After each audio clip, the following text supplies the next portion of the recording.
What's happening, folks? Back with another reaction, back with some more of the adventures. And thank you indeed to Stuart. I wasn't sure when I did the first reaction to this album if he had been the one who sent it many moons ago, and which was waiting for me to catch up to, but he did in fact confirm, and ultimately there are more albums than just this one available, so we do have a proper deep dive on our hands. In any case, the next tune from The Sea of Love, 1988, is Broken Land.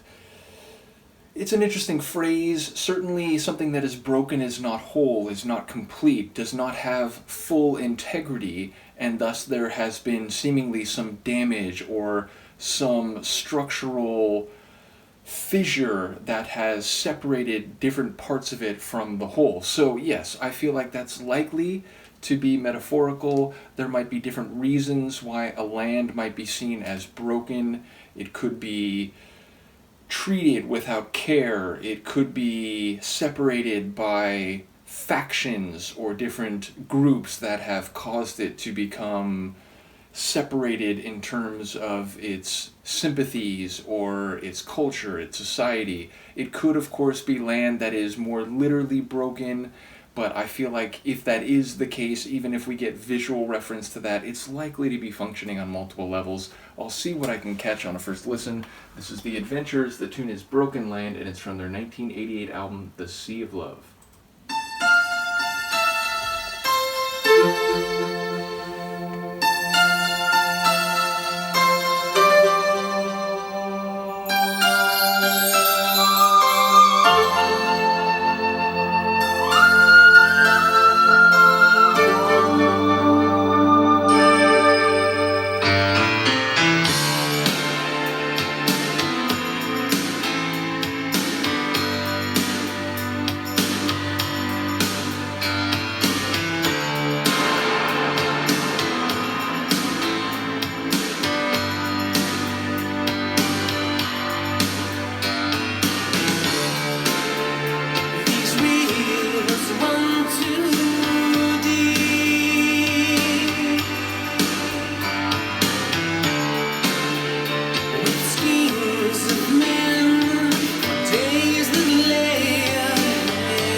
pipes flourishing at the end of the track really took it to another level. And up until that point, I don't know if I would say it had a Celtic feel. There was like a flute that I noticed maybe halfway through the tune that had a bit of that flavor, but that really gave it, because otherwise I would describe it maybe as like a power ballad. It has the melody of a ballad and has the emotional character of a ballad, but it's big. It's got a lot of sonic power to it. So maybe I'd call it a power ballad, but because of those pipes at the end, which I'm guessing those are and I always mispronounce this, is it Uilleann pipes? I'm guessing it's not like the full bagpipes, but it felt like the Irish pipes, which again, it's something like that in terms of the proper pronunciation. But yeah, that gave it a bit of a Celtic flavor. So a Celtic flavored power ballad is maybe how I'd characterize it. I really do love the chorus. The music would swell, and the vocalist, I'm forgetting in the moment if the name of the lead singer was discussed in the previous reaction, but whatever his name, he's got a really good voice, and there were a couple moments there where he's reminding me of, like, I don't know, maybe Mr. Hollis from Talk Talk, maybe Mr. Chaplin from Keane. So those are both, I think, very strong vocal comparisons. And again, when I make comparisons like that, I don't know if other people hear it the same way, but there were a couple moments along the way where those are the kind of vocal sounds that he was reminding me of. So yeah, shout out to the lead vocalist on the singing delivery. And yeah, I like the keyboard chords, or the melody of the keyboard mixed with, the guitar has these, big sort of powerful guitar sounds, and eventually some pipes. And yeah, like lyrically, I'm intrigued, because I do feel like there's a lot of metaphor or figurative meaning at play here. There's definitely a reference to a boy, and then like, the degree to which the boy is okay or not, or the danger he might be facing, felt like there were some different twists and turns with that. But then, talking about these are games we learn at school, and, exception to the rule, and talking about, like, trying to, or I forget exactly what the phrasing was, but something about, like, showing love to keep us together, and, the idea that maybe things are broken because there is prejudice or, misanthropy and a lack of love, and so it seems to be a call to get people to to open their hearts, I think literally was said, and thus to, through love, restore this land and bring it more connected and brought back together again. And maybe the idea is that as children, it's simple, like, you learn to work with others, or you learn to care about others, and so on, and then maybe as adults, some of us, or all of us at one time or another, forget that, and we get more self-centered, or we get more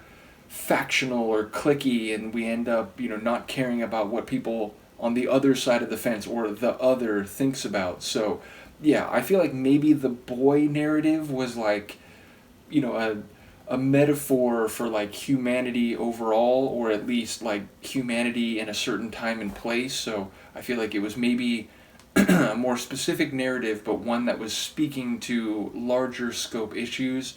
Either way, I found it very compelling. Definitely an emotionally dramatic tune, and I enjoyed, as I said, both the sonics and the vocals. So shout out to Stuart once again. A shout out to Phil, who had apparently put the adventures in the Lucky Dip folder, which I do intend to go through that more regularly than I have. It's always, if I'm doing one thing, I'm like, kind of lagging on another. So I've been trying to keep up with everything. I will be back for another Lucky Dip soon, but shout out to Philip, who had put this band on my plate, and ultimately, now having heard a couple of their songs, I completely get that. So shout out to both of you. Let me know what you think of this one, and I will see you next time.